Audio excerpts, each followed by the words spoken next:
te bendiga, bienvenido a esta segunda parte de este estudio que estamos haciendo de 5 partes sobre el tema el fin de los seres humanos. Y el día de hoy vamos a hablar sobre la inminencia del fin de la vida. Así que, ¿qué te parece si tomas una libreta, tomas un lápiz y puedes anotar las citas que vamos a estar abordando el día de hoy? No te vayas, vamos a empezar.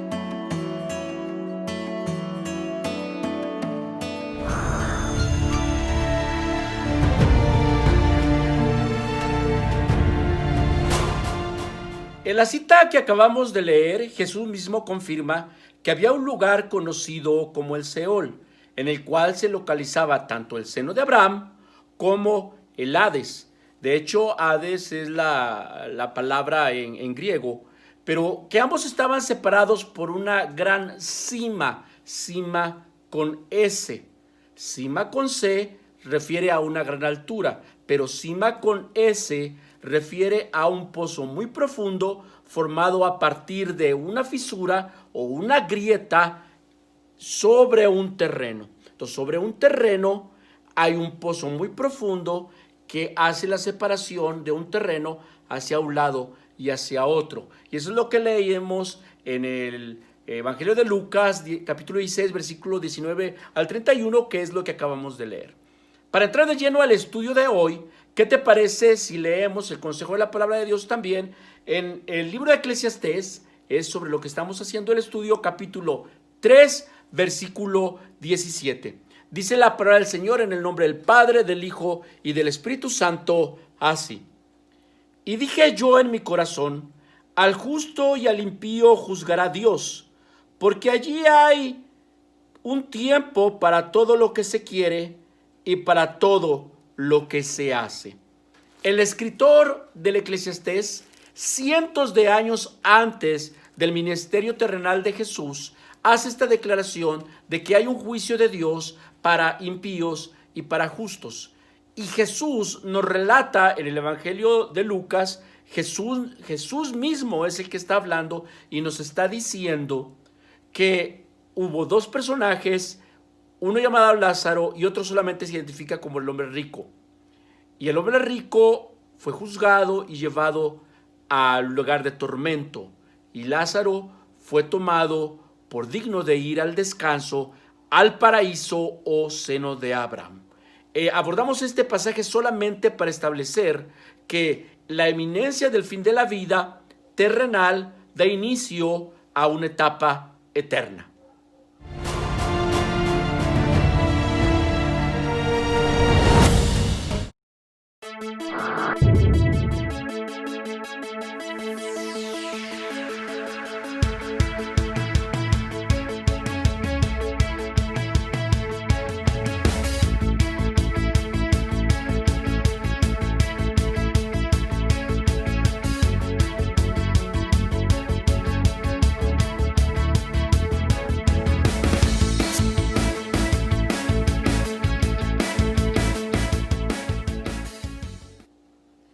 Bueno, tal como lo acabamos de leer, en el pensamiento antiguo, según nos lo deja ver aquí en Eclesiastés 3:20, el pensamiento antiguo es que todos los seres humanos cuando fallecían descendían a un lugar que era el lugar conocido como el lugar de los muertos, en hebreo Seol, algunos pronuncian Sheol.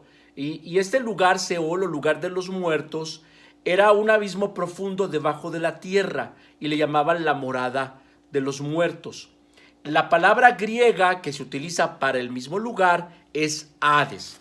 Aquí es importante dejar claro que no es lo mismo la mitología griega para el tema del Hades que las creencias culturales de los hebreos para el tema del Seol. Entonces no estamos hablando de la mitología griega del Hades, ni estamos hablando del pensamiento o la cultura hebrea. Aquí lo que estamos hablando es que ambas culturas tenían identificado un lugar como morada de los muertos. Hasta ahí es donde se hace una equivalencia de la palabra Seol y la palabra Hades para identificar el lugar donde moran los muertos. Hay que recordar que Eclesiastés nos está hablando en primera instancia de la parte física, la parte terrenal. Nosotros en español o en Latinoamérica le llamamos cementerio, camposanto, panteón, el lugar donde moran los muertos. Aunque en esta primer parte, quiero aclarar, esta primer parte solamente es para dejar bien en claro lo que leímos en Eclesiastés 3:20. Todo va a un mismo lugar, todo es hecho polvo y todo volverá al mismo polvo. ¿Recuerdas que en la sesión anterior habíamos hablado un poco de esto? Pero es importante dejar claro que la parte material, la parte que podemos ver nosotros ahorita actualmente, todo corre una misma suerte, todo se hace polvo y todo va a ese lugar, al lugar de los muertos, que para fines de la cultura hebrea se le llamaba Seol, para fines de la cultura griega se le llamaba Hades y para fines de nosotros se llama panteón, cementerio, camposanto. Estamos apenas en la parte de que la materia se vuelve polvo y todos vamos para allá. Y entonces esto es importante considerarlo porque el tiempo del hombre es demasiado corto. Si te pones a pensar, apenas ayer éramos niños y hoy ya no.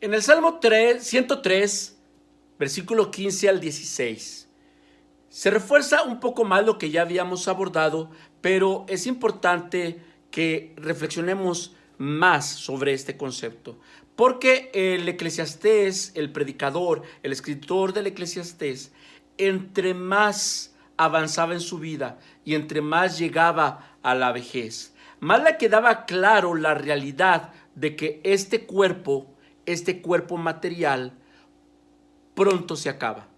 Ahorita está, mañana no está.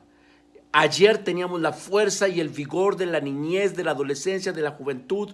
Hoy algunos ya como hombres maduros nos sentimos todavía plenos, pero menos fuertes. Y mañana llega demasiado rápido la vejez. Pasado mañana ya no estaremos. ¿Y cuántas cientos de personas nos han precedido? ¿Cuántos de ellos tenemos memoria? ¿Y cuántos de ellos ya ni siquiera tenemos el recuerdo? Algunos sabemos cómo se llamó nuestro papá, nuestro abuelo, tal vez nuestros bisabuelos y algunos más los tatarabuelos. Después se pierden las memorias. Y este versículo 15 y 16 hace una semejanza o hace un símil entre la permanencia de la vida humana tan rápida como la permanencia de las flores o de la hierba. Hoy se ven hermosas, hoy se ven coloridas, vistosas, hermosas, y mañana están marchitas y pasado pulverizadas.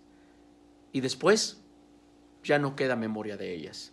Es importante tener presente esto. No se trata de ser fatalista, se trata de entender que la parte material termina demasiado rápido para pasar a lo importante, al plano de lo espiritual.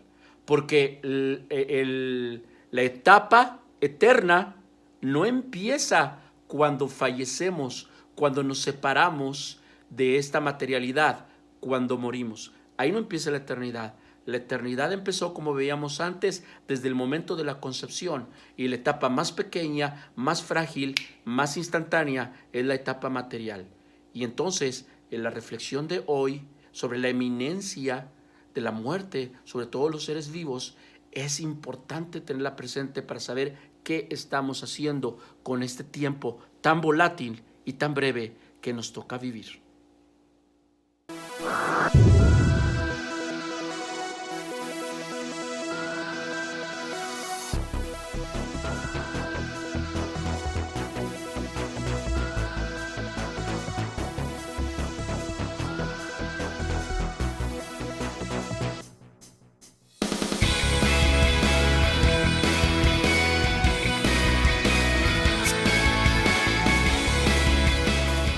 En la sesión anterior habíamos leído que a manera de pregunta o a manera de reflexión o a manera de exhorto, el predicador preguntaba sobre quién tenía el conocimiento de que el espíritu del hombre ascendía, como dejando claro que realmente el espíritu vuelve a Dios que lo dio. Y eso ya lo habíamos comentado.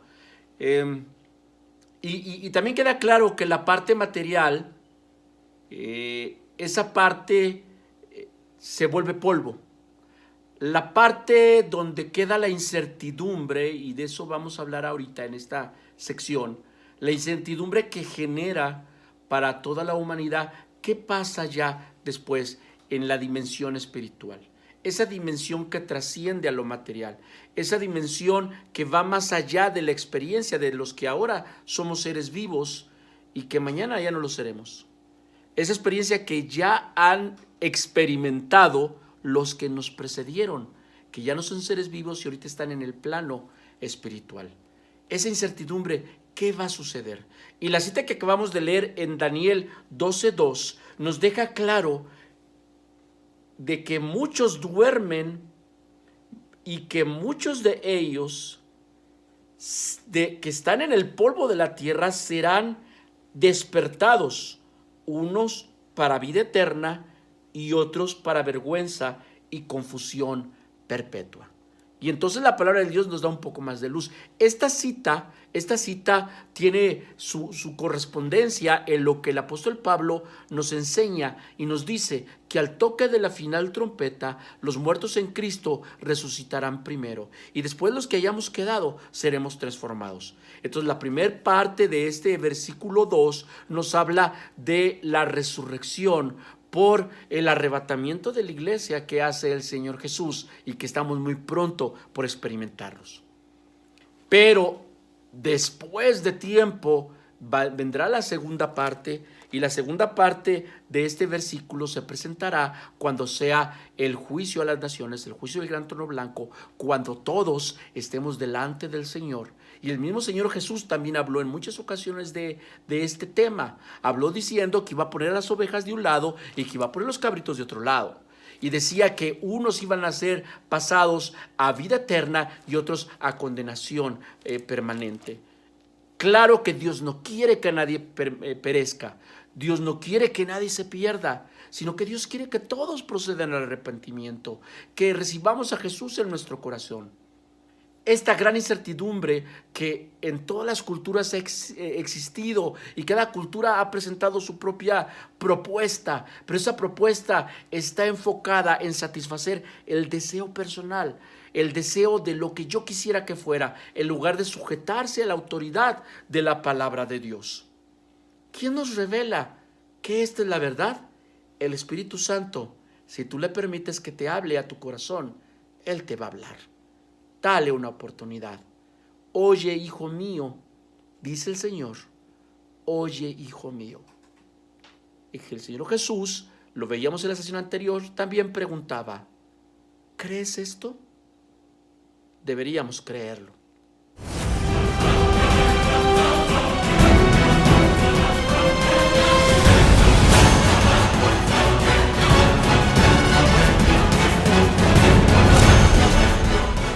El propósito de estas grabaciones no tiene para nada el objetivo de asustar, amenazar, condenar a nadie de verdad. No ese es el propósito. No, porque el evangelio son buenas de vida eterna y las buenas nuevas, las buenas noticias es que Jesús vino para darnos vida y vida en abundancia a través de su sacrificio en la cruz, a través de su muerte en el Calvario, a través de su resurrección, a través de su ascensión al cielo. Nos da la oportunidad de ir con Él. Pero necesitamos recibirlo en nuestro corazón y vivir conforme a su voluntad. Esas son las buenas nuevas de gran gozo. No asustar, no en ningún momento, pero debemos decir la información completa. Si tu casa se estuviera quemando y no te lo dicen, te enojarías. Ahora, este mundo va de mal en peor y tenemos que decir la verdad y tenemos que decir la realidad. Empezamos con una cita donde el mismo Jesús está hablando de lo que le pasa a dos personas que realmente existieron. Aquí algunos creen que es una parábola, pero cuando tú lees el contexto, cuando lo lees como debe de ser, te das cuenta que no está dando una parábola, sino está dando un relato de una historia. Estos son figuras literarias. Y cuando hay un relato, y Jesús está hablando de un relato, está contando una historia verdadera. Cuando el Señor Jesús habla de una parábola, Él deja claro cuándo es una parábola. Es importante dejar claro esto, porque entonces, si no fuera así, toda la Biblia se saldría de sincronía. Y hemos leído varias citas donde hacen una correspondencia completa, exacta, santa, perfecta desde el mensaje de la palabra de Dios. Y Jesús deja claro que aunque hay una eminencia de la muerte para todo ser vivo, también hay algo que queda claro, que cada quien tiene un destino. Y lo leíamos en Daniel. Algunos van a ser despertados para vida eterna, para festejar con el Señor eternamente, y otros para vergüenza y condenación.